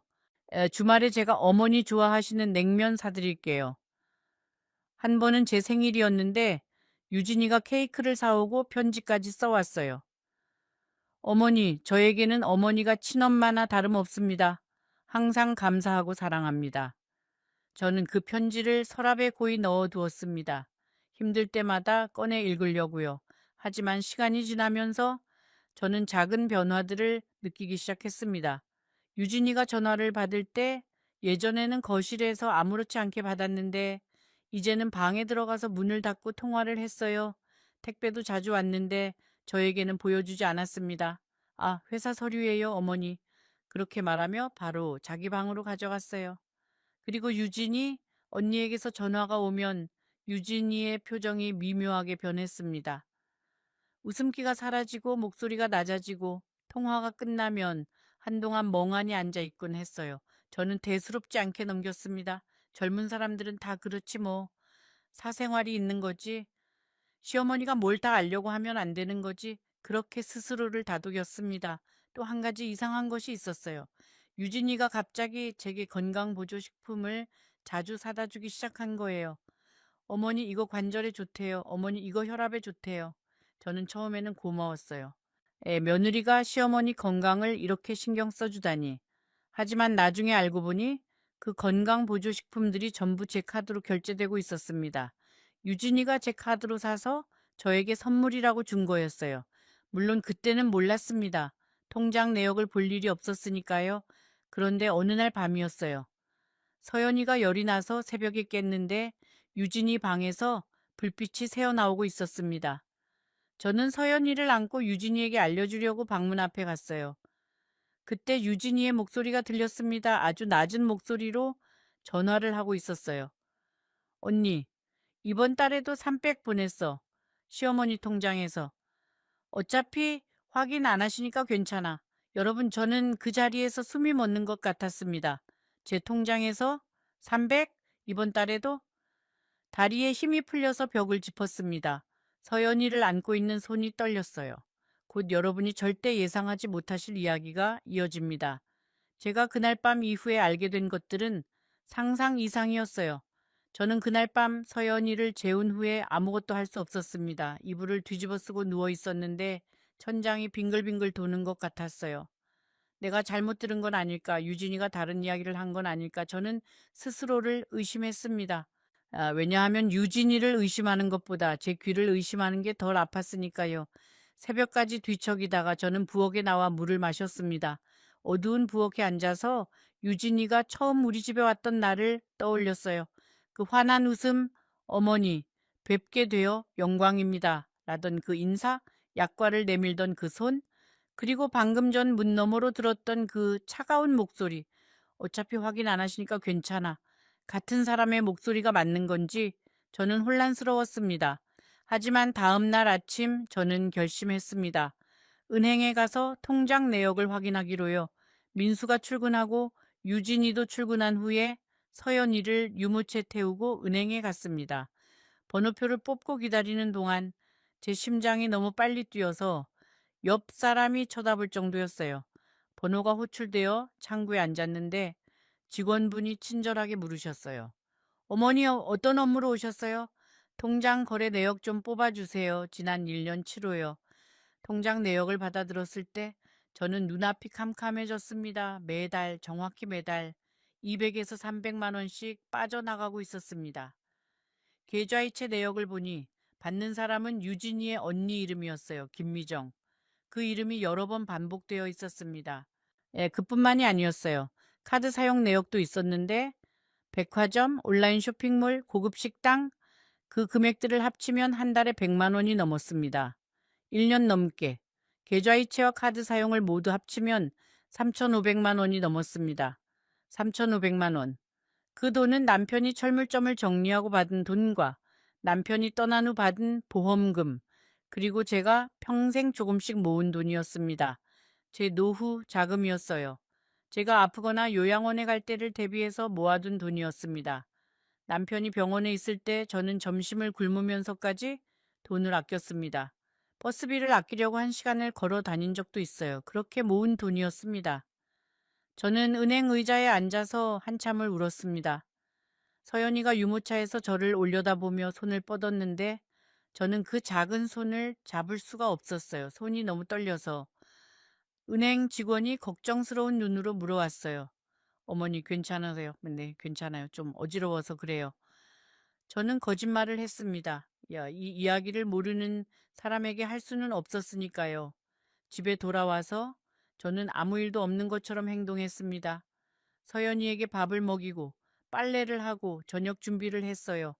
유진이가 퇴근해서 들어왔을 때 저는 그 아이의 얼굴을 똑바로 볼 수가 없었습니다. 어머니, 오늘 서연이 잘 놀았어요? 유진이가 웃으며 물었어요. 응, 잘 놀았어. 저는 그렇게만 대답하고 부엌으로 갔습니다. 설거지를 하는데 눈물이 흐르는 것을 들키지 않으려고 수도꼭지를 세게 틀었어요. 그 저녁 유진이가 제게 차를 한 잔 가져다 주었어요. 어머니, 오늘 좀 피곤해 보이세요? 따뜻한 거 드세요. 그 다정한 손길이 이제는 칼날처럼 느껴졌습니다. 이 아이가 어떻게 제 돈을 빼가면서 동시에 이렇게 따뜻하게 굴 수 있는 걸까? 사람이 정말 그럴 수 있는 걸까? 며칠을 그렇게 보냈습니다. 저는 유진이의 행동을 하나하나 관찰하기 시작했어요.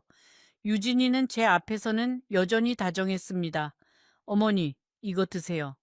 어머니, 편히 쉬세요. 그 다정한 말들이 이제는 전부 다르게 들렸어요. 저는 생각했습니다. 이 아이가 처음부터 이랬을까? 아니면 어느 순간부터 변한 걸까? 기억을 더듬어 보았습니다. 유진이가 제 통장을 처음 만진 것은 서연이가 태어난 직후였어요. 유진이가 육아용품을 사야 한다며 제게 말했었습니다. 어머니, 제가 어머니 통장으로 온라인에서 주문할 게 있어서요. 잠깐 카드 좀 쓸게요. 저는 아무 의심 없이 카드를 건넸습니다. 비밀번호도 알려줬고요. 네, 그리고 또 하나 기억난 것이 있었어요. 한 번은 유진이가 제 핸드폰을 가지고 뭔가를 하고 있었습니다. 어머니 핸드폰에 사진 정리 앱 깔아드릴게요. 또 그랬는데 지금 생각해보면 그때 인터넷 뱅킹 앱도 설치하고 로그인을 해둔 것 같았어요. 그때부터였을 겁니다. 유진이가 제 계좌를 자유롭게 쓸 수 있게 된 것은 여러분이 사람이 누군가를 완전히 믿으면 의심이라는 감정 자체가 사라집니다. 저는 유진이를 딸처럼 믿었기 때문에 딸이 하는 일에 의문을 가질 이유가 없었어요. 만약 길에서 모르는 사람이 제 통장을 달라고 했으면 당연히 안 줬겠지요. 하지만 유진이는 모르는 사람이 아니었습니다. 제가 직접 품에 안은 사람이었어요. 저는 민수에게 말해야 할지 고민했습니다. 밤마다 잠을 이루지 못하고 뒤척였어요. 민수에게 말하면 부부 사이가 깨질 수 있습니다. 서연이가 피해를 볼 수 있어요. 하지만 말하지 않으면 제 남은 노후 자금이 전부 사라질 수도 있습니다. 옥순이에게 전화를 할까도 생각했어요. 하지만 옥순이에게 말하면 동네에 소문이 퍼질 수도 있잖아요. 우리 집안일을 남에게 말하고 싶지 않았습니다. 저는 완전히 혼자였어요. 이 무거운 짐을 나눌 사람이 아무도 없었습니다. 일주일을 더 고민한 끝에 저는 먼저 유진이와 직접 이야기하기로 했습니다. 아들에게 말하기 전에 며느리에게 기회를 주고 싶었어요. 혹시 사정이 있었던 건 아닐까? 유진이 친정에 무슨 급한 일이 있었던 건 아닐까? 저는 아직도 유진이를 믿고 싶었습니다. 배신당했다는 사실을 받아들이는 것보다 오해일 수 있다는 가능성에 매달리는 것이 훨씬 덜 아팠거든요. 어느 토요일 오후 민수가 서연이를 데리고 놀이터에 나갔을 때 저는 유진이에게 말을 꺼냈습니다. 유진아. 네, 어머니. 유진이는 거실 소파에 앉아 핸드폰을 보고 있었어요. 내 통장 내역을 봤어. 유진이의 손이 멈췄습니다. 핸드폰 화면을 보던 눈이 천천히 저를 향했어요. 표정이 순간 굳었습니다. 하지만 금방 원래대로 돌아왔어요. 그 아이는 참 빨랐습니다. 아, 어머니, 그거요? 그게 서연이 학원비하고 유아용품 구매한 거예요. 제가 정리해서 보여드릴게요. 유진아, 매달 200에서 300만 원이 너의 언니 계좌로 갔어. 학원비나 유아용품이 아니야. 저는 은행에서 뽑아온 내역서를 테이블 위에 놓았습니다.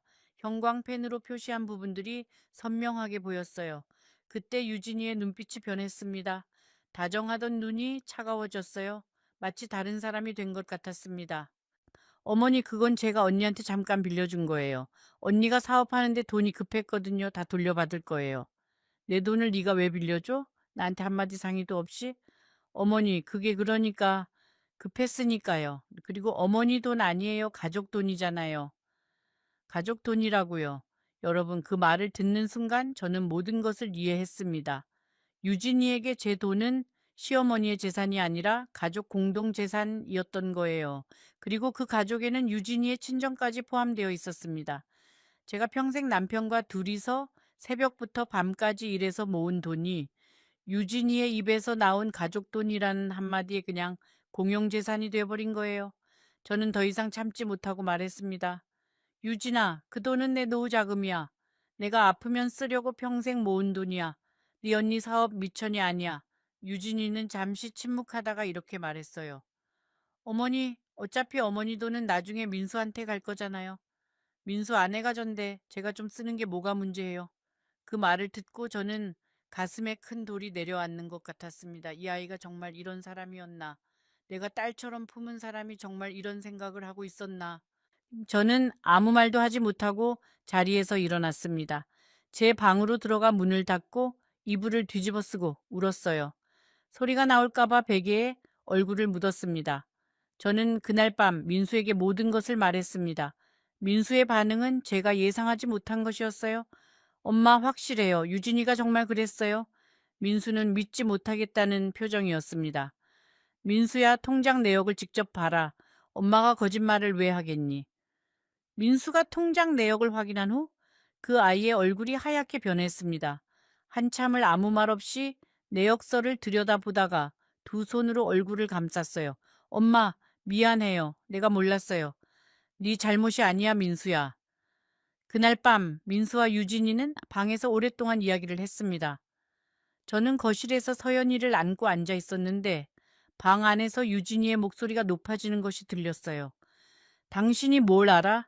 내가 얼마나 힘들었는데 시어머니 모시면서 살림하면서 회사 다니면서 서연이 키우면서 내 언니가 도와달라는데 좀 도와준 게 뭐가 잘못이야.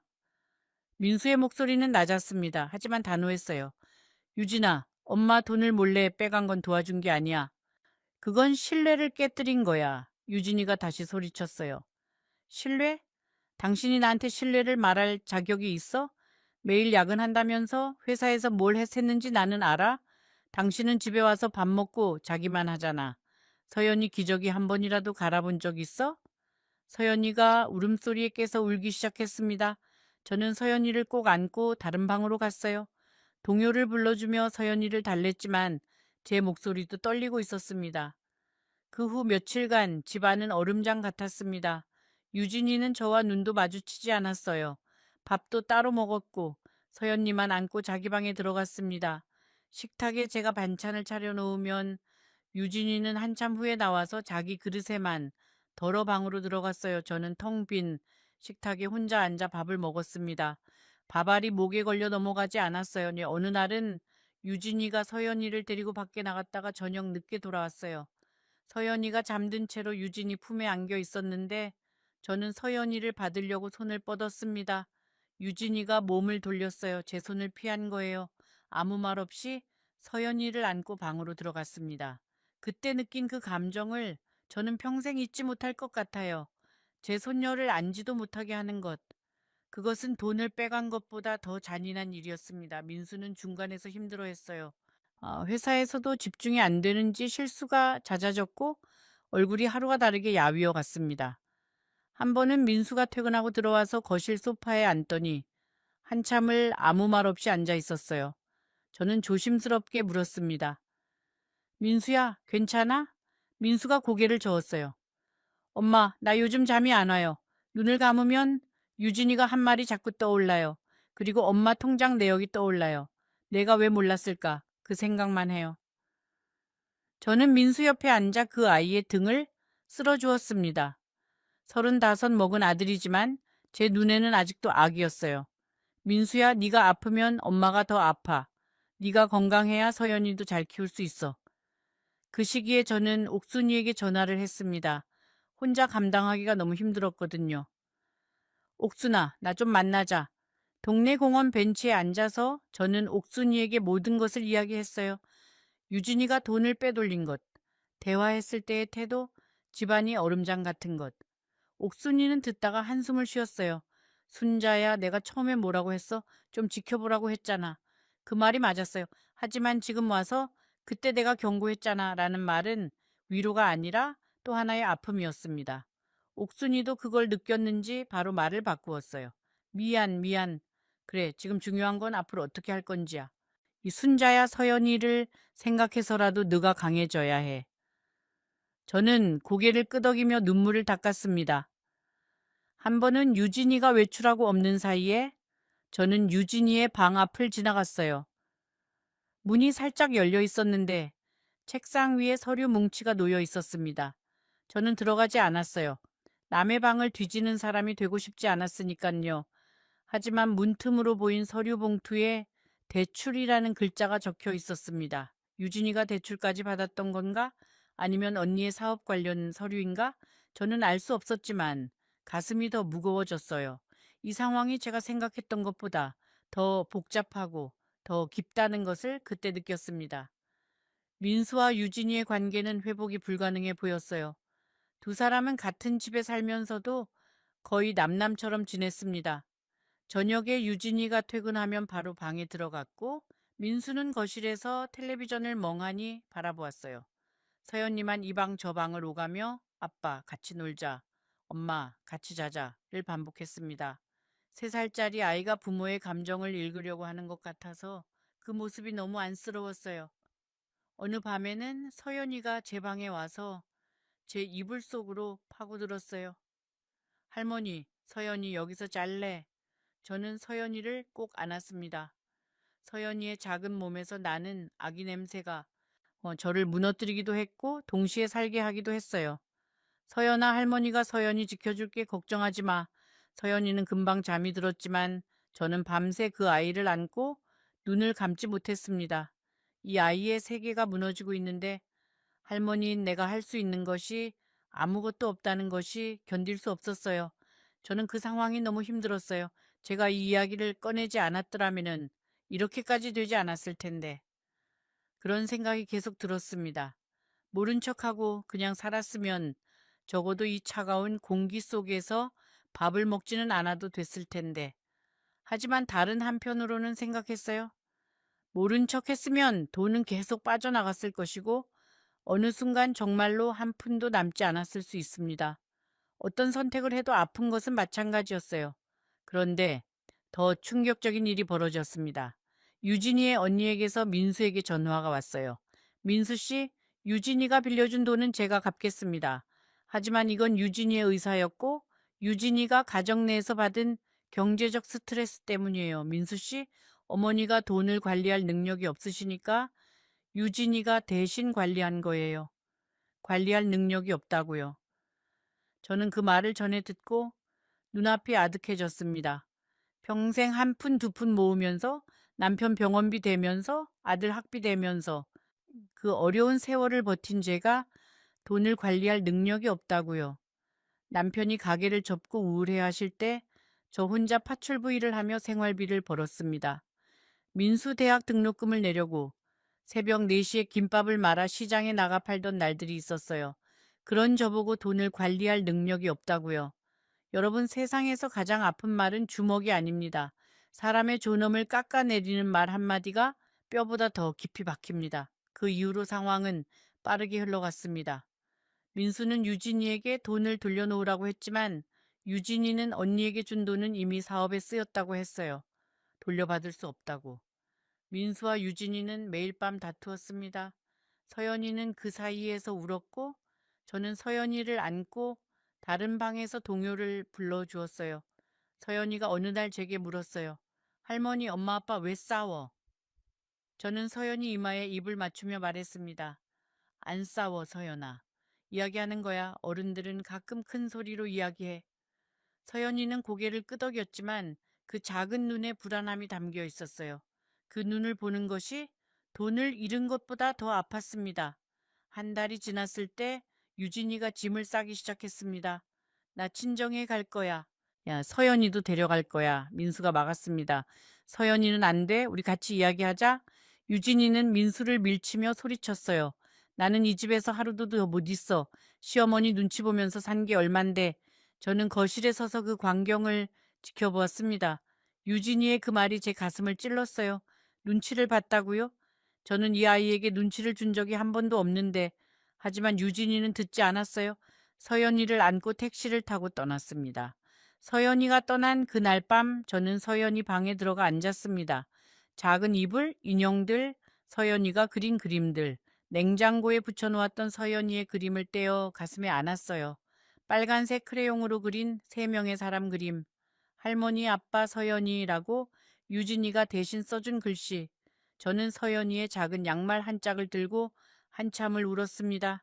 내가 이 집에 온 것은 이 아이 때문이었는데, 내가 살아가는 이유가 이 아이의 웃음소리였는데, 그 후로 석 달 동안 유진이는 연락을 끊었습니다. 민수가 아무리 전화를 해도 받지 않았어요.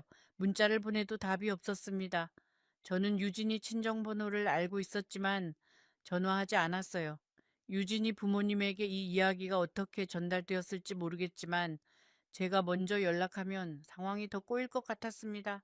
뒤 그 석 달 동안 저는 서연이를 한 번도 보지 못했어요. 서연이가 잘 먹고 있는지, 건강한지, 밤에 잘 자는지 아무것도 알 수 없었습니다. 한 번은 서연이 어린이집 앞을 지나간 적이 있어요. 일부러 간 건 아니고 시장 가는 길에 돌아가면 그쪽을 지나거든요. 어린이집 울타리 너머로 아이들이 뛰노는 소리가 들렸는데 그 중에 서연이 목소리가 있는 것 같기도 하고 아닌 것 같기도 했어요. 저는 울타리에 손을 대고 한참을 서 있다가 눈물을 닦고 발걸음을 옮겼습니다. 민수는 법적으로 해결하려고 했습니다. 변호사를 만나서 상담을 받았어요.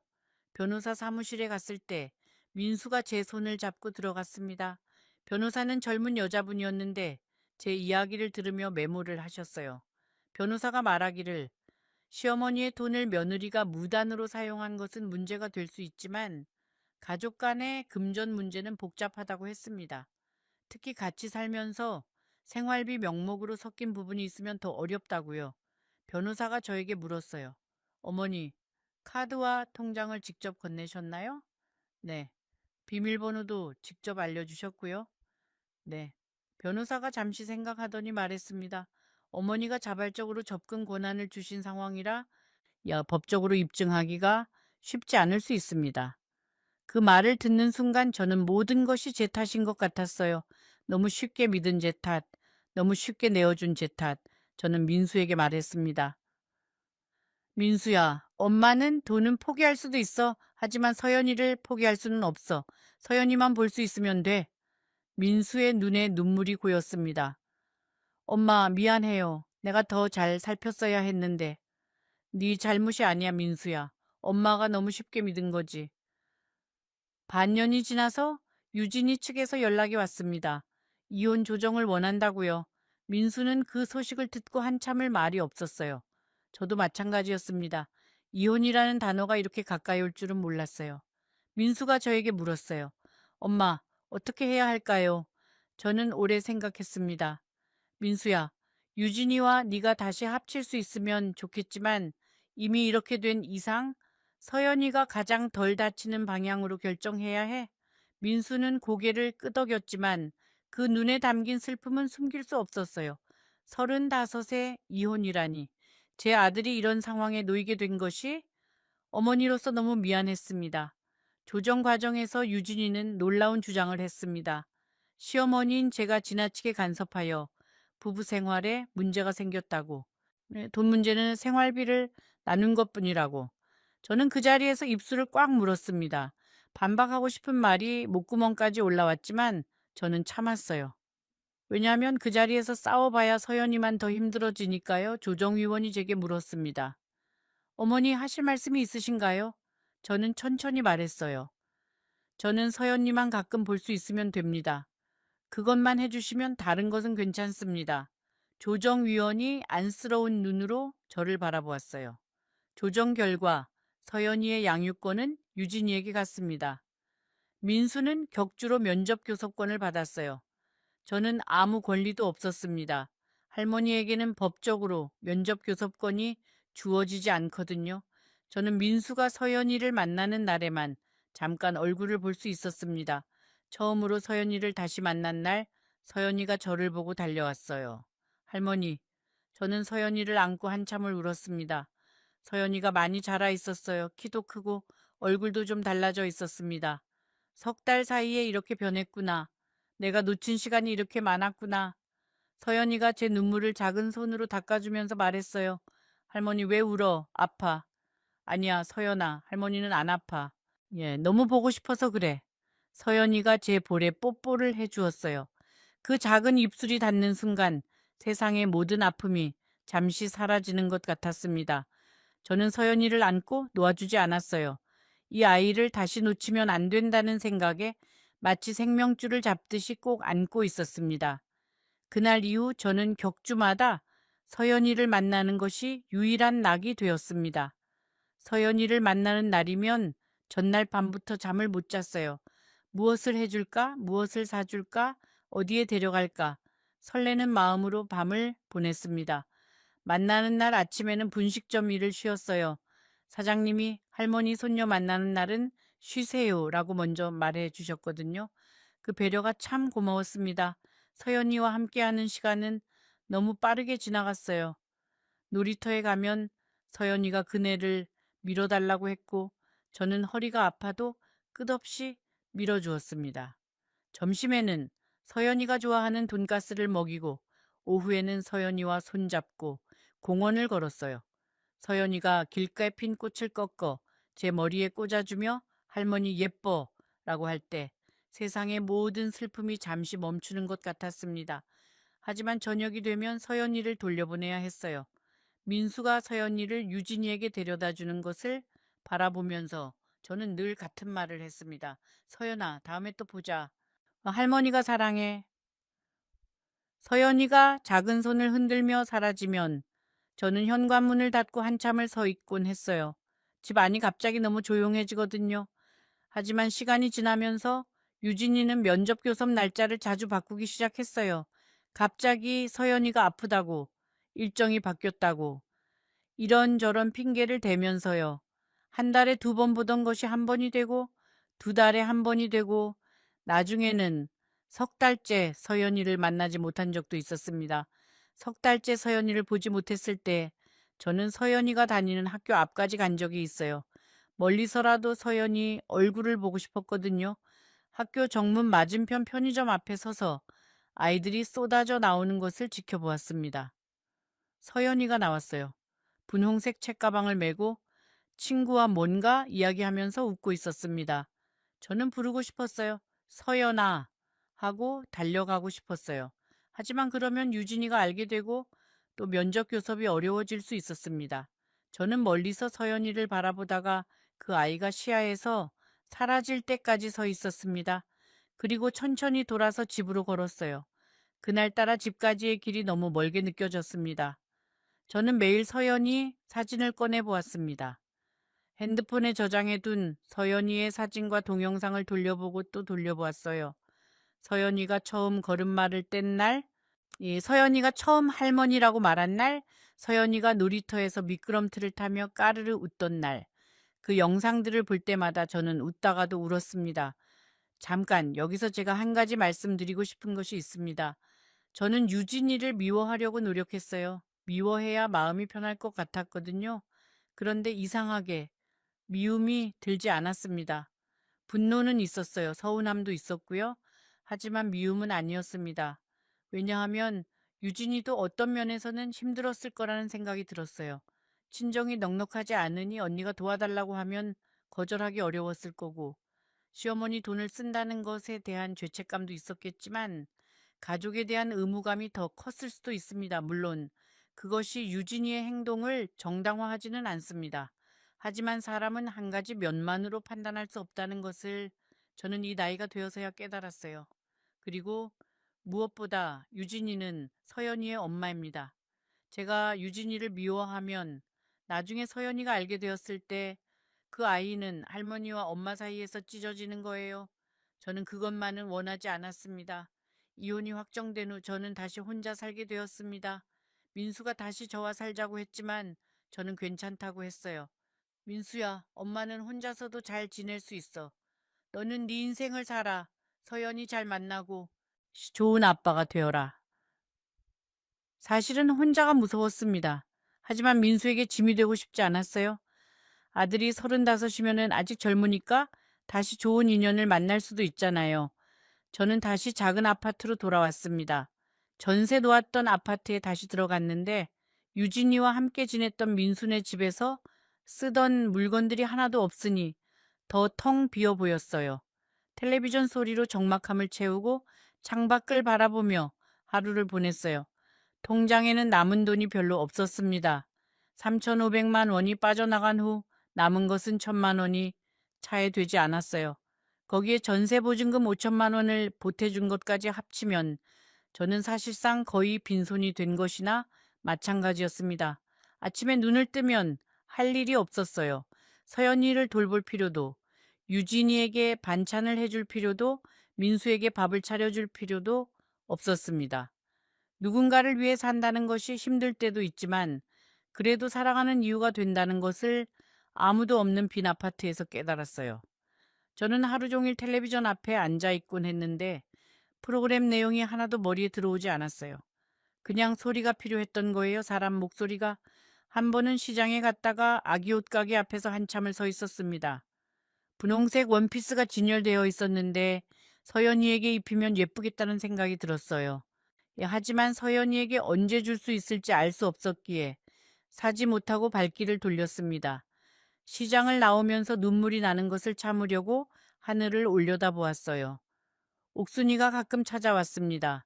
떡이나 과일을 들고 와서 같이 먹자고 했어요. 옥순이는 저를 억지로 밖으로 끌고 나가기도 했습니다. 순자야, 집에만 있으면 안 돼. 걷자, 걷기라도 하자. 공원을 걸으면서 옥순이는 자기 이야기를 들려주었어요. 옥순이도 시어머니와 며느리 사이에서 고생했던 이야기, 남편이 먼저 떠나고 혼자 살게 된 이야기, 우리 세대의 여자들은 다 비슷한 짐을 지고 살아왔구나. 내 이야기가 특별한 게 아니구나. 그 생각이 오히려 위로가 되었습니다. 저는 일자리를 알아보기 시작했습니다. 이른이 넘은 나이에 일자리를 구하는 것이 쉽지 않았지만 아파트 단지 안에 있는 작은 분식점에서 설거지 일을 구했어요. 새벽 6시에 가서 오후 2시까지 일했습니다. 하루에 4만 원을 받았어요. 한 달에 100만 원 조금 넘는 돈이었습니다. 첫날 뜨거운 물에 손을 담그고 그릇을 닦는데 손이 빨갛게 부어올랐어요. 고무장갑을 껴도 뜨거운 물에 열기가 느껴졌습니다. 사장님이 바쁜 시간에는 그릇이 쉴 새 없이 쌓였어요. 라면 그릇, 떡볶이 접시, 김밥 도마. 저는 쉬지 않고 손을 움직였습니다. 오후 2시에 일이 끝나면 허리가 펴지지 않았어요. 구부정한 자세로 아파트까지 걸어가면서 저는 생각했습니다. 남편이 살아있었다면 이 모습을 보고 뭐라고 했을까? 하지만 며칠이 지나니 일이 오히려 저를 살렸습니다. 분식점에는 손님들이 많았고 사장님 부부는 저를 잘 대해 주었어요. 사장님 아내가 점심때 제게 밥을 차려주면서 말했어요. 할머니, 우리 가게에서 할머니가 제일 일 잘하세요. 정말 감사해요. 그 말 한마디가 얼마나 힘이 되었는지 몰라요. 누군가에게 필요한 사람이라는 느낌, 그것이 저를 아침마다 일어나게 했습니다. 손이 트고 허리가 아팠지만 저는 불평하지 않았습니다. 이 돈을 모아서 서연이를 만나러 갈 때 맛있는 것을 사줄 수 있으니까요.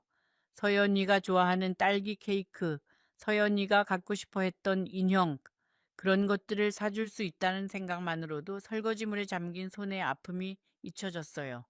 그러던 어느 날 분식점 사장님이 저에게 물었어요. 할머니 왜 이 나이에 일하세요? 자식이 없어요? 저는 웃으며 대답했습니다. 아들이 있어요. 좋은 아들이에요. 근데 할머니가 좀 움직여야 건강하잖아요. 사장님은 고개를 끄덕였지만 뭔가 안쓰러운 눈으로 저를 바라보았습니다. 그 시선이 싫지는 않았어요. 예, 하지만 그 시선 속에 담긴 동정이 저를 작게 만드는 것 같았습니다. 저는 동정받을 사람이 아닙니다. 저는 그냥 제 인생을 살고 있을 뿐이에요. 시간이 흘러 서연이가 초등학교에 입학했다는 소식을 민수에게 들었습니다. 민수가 보내준 서연이의 입학 사진을 보는데 서연이가 너무 많이 자라 있었어요. 교복을 입고 환하게 웃고 있는 서연이를 보면서 저는 이 순간에 내가 옆에 없다는 것이 너무 가슴 아팠습니다. 입학식에도 가지 못했어요. 유진이가 싫어할까 봐요. 할머니가 손녀의 입학식에 가지 못하는 것이, 여러분, 이것이 정상인 건가요? 민수가 서연이를 데려온 어느 주말, 서연이가 저에게 물었습니다. 할머니, 왜 우리 집에 안 와? 전에는 같이 살았잖아. 저는 뭐라고 대답해야 할지 몰랐습니다. 할머니가 좀 바빠서 그래, 서연아. 근데 할머니는 항상 서연이 생각하고 있어. 엄마가 할머니 나쁘다고 했는데 할머니 안 나쁜데 그 말을 듣는 순간 제 가슴이 무너졌습니다. 유진이가 서연이에게 저에 대해 나쁘게 말했다는 것도 아팠지만 그보다 서연이가 그 사이에서 혼란스러워하고 있다는 것이 더 아팠어요. 저는 서연이의 머리를 쓸어주며 말했습니다. 서연아, 엄마도 나쁜 사람 아니야. 엄마도 할머니도 다 서연이를 사랑해. 알았지? 서연이가 고개를 끄덕였습니다. 그 작은 고개짓이 저에게는 세상에서 가장 귀한 선물이었어요. 이 이야기의 마지막 부분에서 여러분이 예상하지 못하실 일이 벌어집니다. 그로부터 또 1년이 지났습니다. 어느 추운 겨울날 저는 분식점에서 설거지를 하고 있었는데 민수에게서 전화가 왔어요. 엄마, 유진이한테서 연락 왔어. 제 손이 멈췄습니다. 유진이 언니가 사업에 실패했대. 빚이 많이 생겼나 봐. 유진이도 같이 보증을 섰었는데 지금 경제적으로 많이 힘들대. 저는 아무 말도 하지 못했습니다. 민수가 이어서 말했어요. 그리고 유진이가 서연이 양육비를 더 보내달라고 했어. 그 순간 여러분이라면 어떤 기분이 드셨을까요? 제 돈을 빼가서 언니에게 주고 그 돈으로 한 사업이 망하고 이제 다시 돈을 달라고 하는 상황. 분노가 아닙니다. 그때 제가 느낀 것은 분노가 아니었어요. 허탈함이었습니다. 그리고 깊은 슬픔이었습니다. 그런데 이상하게도 저는 서연이를 생각했습니다. 유진이가 힘들면 서연이도 힘든 거잖아요. 서연이가 밥을 못 먹고 학원을 못 다니고 그러면 안 되잖아요. 저는 민수에게 말했습니다. 민수야, 양육비는 서연이를 위한 거야. 보내줘. 엄마, 그 돈이 진짜 서연이한테 가는지 어떻게 알아요? 또 언니한테 주면 어떡해요? 그래도 서연이가 있잖아. 서연이한테 가기를 바라는 수밖에 없지. 민수는 한숨을 쉬었습니다. 그 한숨 속에 얼마나 많은 것이 담겨 있었을까요? 그 후로 몇 달이 더 지났습니다. 봄이 왔어요. 어느 날 오후 제가 아파트 현관문을 열고 들어오는데 문 앞에 작은 봉투가 놓여 있었습니다. 봉투를 열어보니 편지 한 장이 있었어요. 유진이의 글씨였습니다. 어머니, 저 유진입니다. 이렇게 편지를 쓰는 것이 맞는지 모르겠습니다. 어머니께 직접 찾아뵐 용기가 나지 않아서 이렇게 문 앞에 놓고 갑니다. 저는 어머니께 큰 잘못을 했습니다. 변명하지 않겠습니다. 어머니의 돈을 몰래 쓴 것은 어떤 이유로도 정당화될 수 없다는 것을 이제야 깨달았습니다. 언니의 사업이 망한 후 저도 빚에 시달리게 되었습니다. 그때 비로소 어머니의 마음을 조금이나마 이해하게 되었습니다. 이 평생 모은 것이 한순간에 사라지는 그 기분을 서연이가 요즘 할머니를 자주 찾습니다. 잠들기 전에 할머니 이야기를 해달라고 합니다. 저는 그때마다 가슴이 찢어집니다. 제가 서연이에게서 할머니를 빼앗은 것이니까요. 어머니, 돈은 꼭 갚겠습니다. 시간이 걸리더라도. 그리고 서연이를 자주 보여드리겠습니다. 어머니가 허락해 주신다면. 여러분, 저는 그 편지를 읽고 또 읽었습니다. 눈물이 편지 위에 떨어져서 글씨가 번졌어요. 저는 유진이를 용서해야 할까요? 아니면 용서하지 말아야 할까요? 솔직히 말하면 저도 모르겠습니다. 용서라는 것이 뭔지 이 나이에도 잘 모르겠어요. 돈은 돌아오지 않을 수도 있습니다. 그 세월도 돌아오지 않습니다. 서연이와 함께하지 못했던 그 시간들도요. 하지만 저는 유진이에게 전화를 했습니다. 유진아, 편지 잘 읽었어. 전화기 너머로 유진이의 울음소리가 들렸습니다. 어머니, 죄송합니다. 정말 죄송합니다. 유진아, 서연이 데리고 이번 주말에 와. 할머니가 밥 해줄게. 그 주말 유진이가 서연이를 데리고 왔습니다. 서연이는 현관문을 열자마자 할머니하고 소리치며 달려왔어요. 저는 그 아이를 꼭 안았습니다. 유진이는 현관에 서서 고개를 숙이고 있었어요. 저는 유진이에게 말했습니다. 들어와, 밥 식는다. 그날 저녁 셋이서 밥을 먹었습니다. 유진이가 제 반찬을 먹으며 어머니 이 깍두기 정말 맛있어요? 라고 말했을 때 저는 옛날 그때로 돌아간 것 같았어요. 하지만 같지 않았습니다. 예전의 그 순수한 믿음은 이미 깨져버렸으니까요. 여러분, 저는 유진이를 완전히 용서한 것은 아닙니다. 솔직히 말하면 아직도 밤에 통장 내역이 생각나면 가슴이 아려옵니다. 하지만 저는 깨달았습니다. 용서는 상대를 위한 것이 아니라 나 자신을 위한 것이라는 것을요. 미움을 안고 살면 그 무게를 지고 사는 것은 저예요. 유진이가 아닙니다. 그리고 무엇보다 서연이가 있습니다. 서연이는 저의 유일한 손녀이고 저의 미래이고 제가 이 세상에 살아있는 이유입니다. 그 아이를 위해서라도 저는 유진이와의 관계를 완전히 끊을 수 없었습니다. 지금은 어떻냐고요? 유진이가 격주로 서연이를 데리고 옵니다. 민수도 가끔 같이 오고요. 이혼한 부부가 같이 밥을 먹는 것이 이상할 수도 있지만 서연이가 행복해하니까 그걸로 된 겁니다. 유진이는 매달 조금씩 돈을 갚고 있어요. 한 번에 50만 원, 어떤 달은 30만 원, 3,500만 원을 다 갚으려면 오래 걸리겠지만 저는 괜찮습니다. 돈보다 중요한 것이 있다는 것을 알았으니까요. 저는 아직도 분식점에서 일합니다. 손이 트고 허리가 아프지만 서연이를 만나는 날이면 그 아이가 좋아하는 붕어빵을 사갈 수 있으니까 행복합니다. 여러분, 이 이야기를 하면서 제가 가장 전하고 싶었던 것은 이것입니다. 사람을 믿는 것은 아름다운 일입니다. 하지만 믿음에도 경계가 필요합니다. 사랑하는 사람이라도 돈과 관련된 것은 반드시 확인하셔야 합니다. 통장은 직접 관리하시고 비밀번호는 누구에게도 알려주지 마세요. 이것은 의심이 아닙니다. 자기 자신을 보호하는 것입니다. 그리고 한 가지 더. 누군가에게 배신을 당하셨더라도 그것이 여러분의 잘못은 아닙니다. 남을 믿은 것이 죄가 되는 세상이라면 그 세상이 잘못된 거예요. 여러분은 충분히 잘 살아오셨고 충분히 좋은 사람입니다. 저는 70이 넘은 나이에 이런 일을 겪었지만 아직도 매일 아침 해가 뜹니다. 서연이의 목소리를 들으면 살아갈 힘이 생기고 분식점 사장님이 건네주는 따뜻한 국물 한 그릇에 위로를 받습니다. 인생은 내가 계획한 대로 되지 않습니다. 하지만 그 계획 밖에서도 살아갈 이유는 반드시 있습니다. 여러분도 힘든 일이 있으시면 혼자 삼키지 마시고 누군가에게 이야기하세요. 가족이든 친구든 아니면 이 할머니에게든요. 댓글로 여러분의 이야기를 남겨주세요.